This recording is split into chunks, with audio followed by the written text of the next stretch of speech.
Hi everybody, yeah, it's me again. Welcome back to my channel. And for those who don't know, I'm Tina. Hi. Yeah, I thought we would do come get ready with me and chat. Because I know it has been quite a while since I have done one of these types of videos. Yes, and I don't think I ever really talked to you guys. I mean, I think I've, told you I have epilepsy, but I don't think I actually ever talked to you guys about it, how it is for me living with it. And I thought that would be, a good conversation to have as I'm getting ready to do some videos. Yes, so right now I am looking for, oops, I see it. I'm looking for my makeup bag. And here it is. This is one I got this, I don't know how long ago, from 5 and Below. And it's absolutely my favorite makeup bag. And I know I've said that before in my past, come get ready with me. Now, it's been a while since I've actually wore makeup. Usually if I do put some makeup on, it's mainly just a little bit of eyeshadow and some, what do you call it, eyeliner. I haven't really been, putting it on my face because my face is just so dry. It's probably because I haven't been using my moisturizer on a daily basis, and so I have lizard skin. It's so scaly. But yeah, I was going to talk to you guys about epilepsy. Now, having epilepsy myself, I wasn't new to it.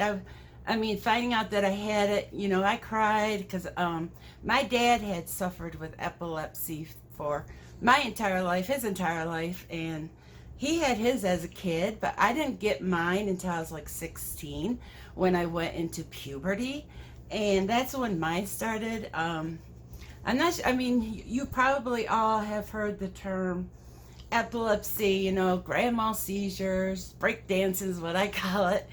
But I'm not sure if you actually know what epilepsy is. For my understanding anyways, I'm sure you all know how you have electrical currents flowing around in your brain. This goes here and it goes there and it just flashes around in your brain. You're just a big old electric machine. But people with epilepsy, those electrical currents that are flying around in your brain, they'll hit this dead spot. Because I don't know about everybody, I'm assuming it's everybody that has epilepsy. They have like this portion of their brain dead. It's just dead. And so when those electrical currents that are, floating around inside your brain and they hit that little dead spot, that is when your body just, you start shaking. And, for me, I've been very, very lucky because it has been controlled with medication. Some people are not lucky enough to, have the, are not lucky to have that being controlled with medication. And I couldn't imagine having, not be able to do things because you never know when a seizure is going to hit. I couldn't even imagine that. Now, my dad's were not controlled, and that was mainly because he just wouldn't take his medications. And when he wouldn't take his medications, he would have the pedimals, and, if it's really bad, then he would have a grand mal seizure. I've only had one grand mal seizure in my life because when I first started having the pedimals, everybody thought that it was all in my head, and that I don't know, they thought I was seeking attention or something. My parents even sent me to a psychiatrist. I think my mom was just in denial. She didn't want me to have it. But then one morning I got up and I just kept having really severe pedimals, and I just kept falling back down. And I made it into the bathroom, and at the time our bathroom had a deadbolt on it, and I would always deadbolt it when I went to the bathroom. And I remember getting up off the toilet and seeing my hands shaking and just going down, and I couldn't stop it. I had no control over it, and then everything went black. And my mom told me I had a grand mal seizure. I believe her. And I'm not even doing my makeup. I'm just sitting here talking. And so, yep. Then we knew there was no more denying. I'm trying to get my razor here so I could shave my chins. Yeah, there was no more denying that it was actually epilepsy, because they did do some I think it's EEGs, where they put like all this sticky stuff in your hair, and they like put the little I would just call them like little probes all over your head, and it looks at the electrical currents going on in your brain, and they couldn't find anything wrong with my brain. And so they when I did have the seizure, obviously it was, my dad has epilepsy, so obviously it was passed down. Who knew it was hereditary? But this is shave my chins, my chins. Yeah, so as a teenager, I was 16 when I had the grand mal seizure. And as a teenager, it did a lot to my psyche. I want to say it. I was no longer normal. That's how I saw it. I was not normal anymore, and so I pretty much like retreated into myself, and I became socially awkward. I didn't dare to talk to people, because I don't know why. Because when I was in middle school, before this all happened, because like I said, it hit me when I was 16, that when I was middle school, I was popular and I was outgoing and I was in Girl Scouts, and but then when I got over to high school, and and I had the seizure, everything changed. I was just like withdrawn. I didn't want to talk to anybody. I was scared to talk to people, socially awkward, and probably anxiety and stuff like that, and I just put on a bunch of weight. It was it was sad that my my teenage years were, my high school experience was lousy, because I was just so self-conscious about myself that I was afraid to talk to people. And I was afraid if I tried talking to someone, they would laugh at me, or poke fun at me. And it was all because, okay, now I have epilepsy, people are going to know, people are going to judge me, and that kind of stuff. And it took a very long time for me to accept me as I am, accept the fact that, yeah, I do have epilepsy, and if I take my medication, it'll control it. But sometimes I do forget to take my Depakote. That is what I take for my epilepsy. And when I forget to take my Depakote, I have Petamols. I've only had one grand mal my entire life. It was when I was back when I was 16 years old, and that was back when my mom was in denial, because she didn't want me to have it. She told me that after I had that grand mal seizure, she cried because she just didn't want me to have epilepsy like my dad. But stuff happens. You can see how dry my skin is just by how it's not doing it no more. But it was like showing the white sticking to the scales on my face. Yes. But yeah, I've accepted it now. And even today, like if I'm having the Petamol seizures, I call them problems. If I talk to my son, I was like, oh, I'm having problems again, and he'll know that I'm referring to Petamol seizures. But yeah, that even when my dad, that's what we called it when my dad was having them, and because that's what we always refer to them as. It's, for me, it's the same thing. They're called problems. And same with when my mom, was in denial about it. I was in denial when Josie had her first seizure, and I was just like, no, it can't be that, because her first one, for me it was like shaking, stuff like that. But for her, when she had her first seizure, that I witnessed, she was just like kind of going like, It was nothing, similar to what I've experienced with my dad or what I experienced with myself. So I didn't think it was epilepsy. I just thought it was, something else, And, I was panicking. I was like, having problems breathing and stuff, and I'm like patting her on her back, trying to get her attention. And there she was having a seizure. And I didn't realize it at the time. But, to me, though, with her having this, epilepsy, and with her as well, if she takes her medication, then she won't have them. But, I'm only human, and sometimes I'll forget to give her hers, or I'll forget to give me mine. And, then, we have problems.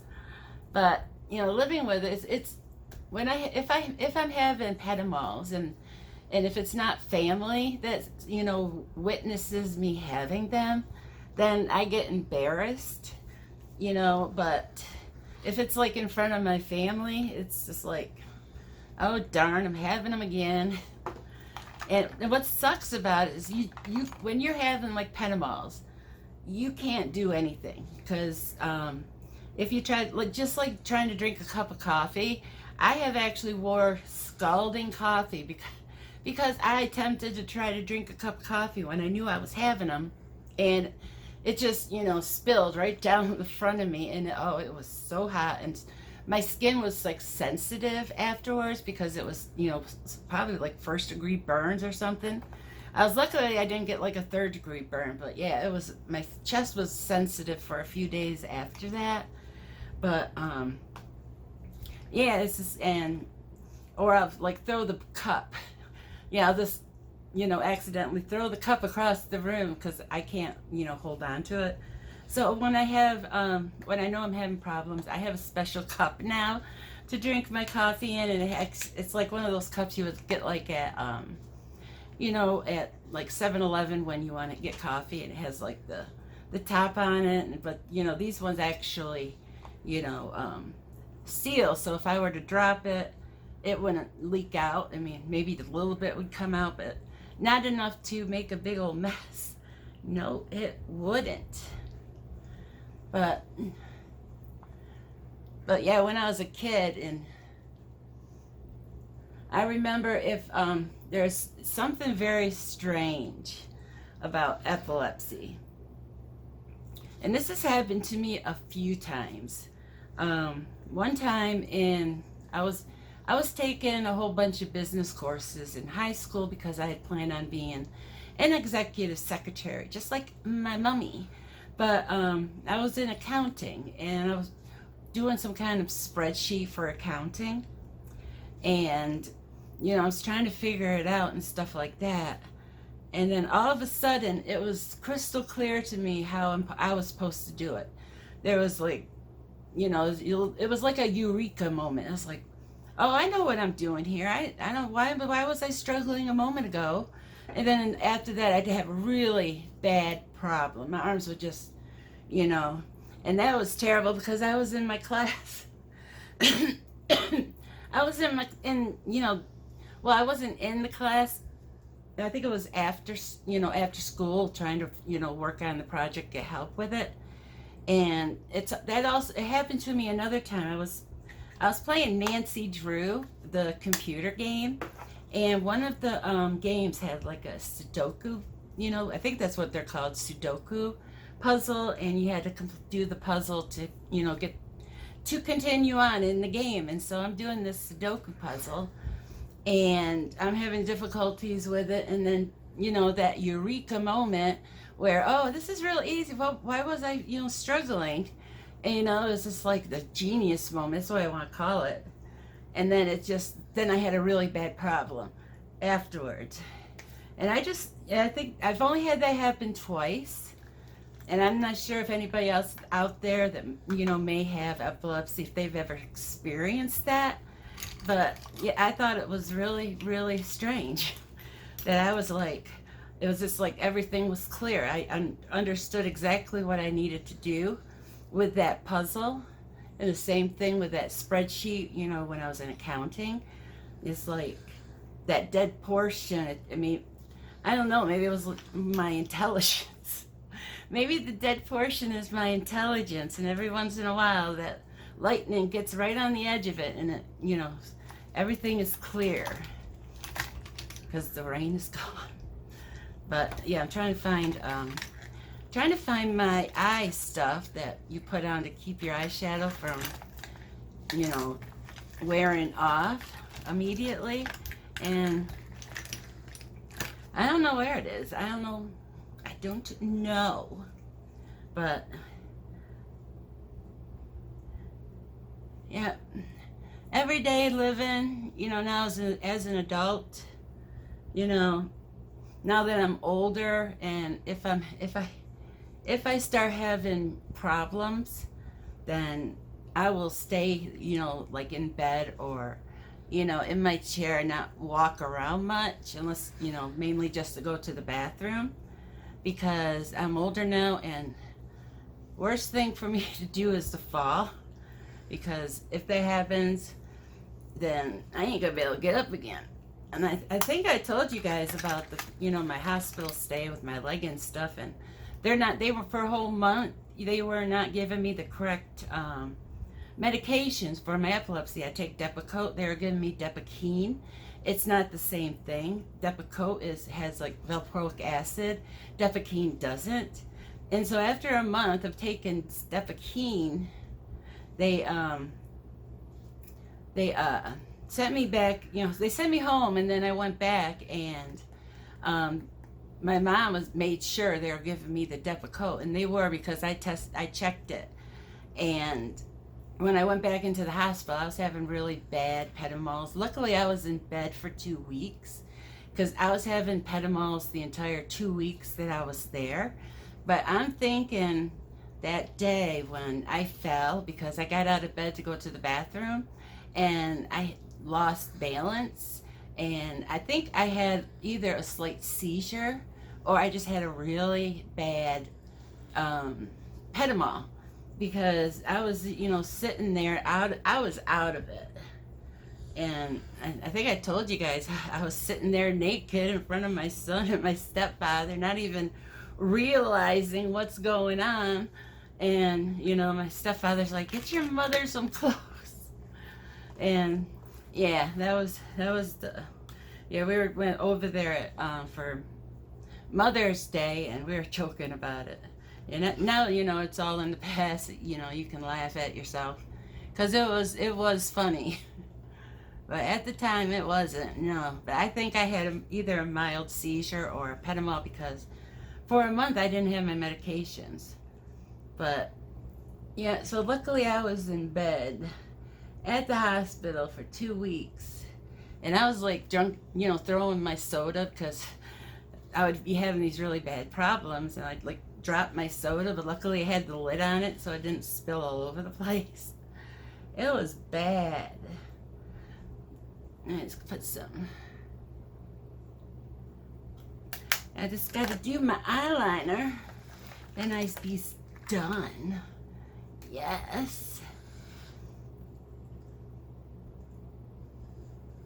Yeah, it's hard to do the eyeliner when you're blind without your glasses. So I kind of feel my way and hope I get it on there to look semi-pretty.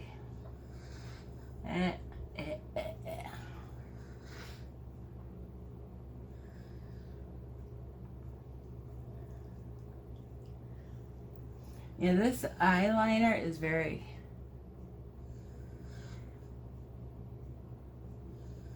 You don't have to put much pressure on it for it to show up. I'm not exactly sure how to say it any other way. Yeah, just a slight touch, and if you put too much pressure on that, you're going to look like a raccoon. Yeah. But yeah, I thought, it's a topic we hadn't discussed, about my epilepsy and what it's like, living with epilepsy on a day-to-day basis. Most of the time I'm normal, and then just on my bad days, if I'm having pedamols and stuff, I just, I know that's okay. I need to stay in bed, or I need to, sit. Those are the days where my son helps me out a lot, And well, now my boyfriend's moving in, so when he's here, if he's not working, you know, he can help me out too. But it's not very often that I have them, if I just remember to take my Depakote. Yeah, but that is it. I think we talked long enough because we're at 20 minutes. Good. 30 minutes, it would just cut off. But thank you so much for watching. And don't forget, like, comment, share, and subscribe. Here you'll see my little face. You can click on it.